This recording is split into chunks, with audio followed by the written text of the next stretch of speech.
ମୁଁ କହିବି ତୁ ମୋ ସ୍ୱାମୀକୁ ମାରି ଦେଇଛୁ। ସେଠିକି ଗଲେ ତତେ ଜେଲ ହେଇଯିବ, ତତେ ଫାଶୀ ହେଇଯିବ। ହେ ଧର୍ମ,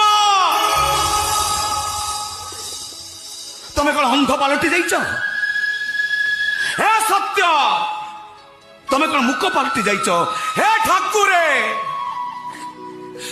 ତମେ କଣ ବଧିର ହେଇଯାଇଛ? ଏ ଅଧମର ଡାକ କଣ ତମ ପାଖରେ ପହଞ୍ଚି ପାରୁନି? ହେ ପୃଥିବୀ ମା, ଚିତ୍କାର କରି କହିଦେ, ତୋରି ଉପରେ, ତୋରି ଛାତି ଉପରେ ସେ ଲୋକଟେ ବାବୁକୁ ମାରିଦେଲା। ଚିତ୍କାର କରି କହିଦେ ମା। ତୁ ବି କିଛି କହିବୁନି? ସେଦିନ ଯେମିତି ମହାଭାରତ ଯୁଦ୍ଧରେ ତୋ ଛାତି ଫାଟିଗଲା, କର୍ଣ୍ଣଙ୍କ ରଥଚକ ତୋ ଛାତିରେ ପଶିଗଲା, ଆଉ ଠିକ ସେତିକି ବେଳେ କୃଷ୍ଣଙ୍କ ଆଦେଶରେ ଅର୍ଜୁନ କର୍ଣ୍ଣକୁ ମାରିଦେଲେ। ଆଜି କଣ ଏ କର୍ଣ୍ଣ ଅବସ୍ଥା ସେଇଆ ହବ? ଆଜି ମୋ ପାଇଁ ସମସ୍ତେ ନୀରବ, ଭଗବାନ ନୀରବ, ପୃଥିବୀ ନୀରବ। ହେ ମା, ତୋ କଥା ରହିଲା। ଆଜିଠୁ ଏ କର୍ଣ୍ଣର ପରିଚୟ ବଦଳିଗଲା।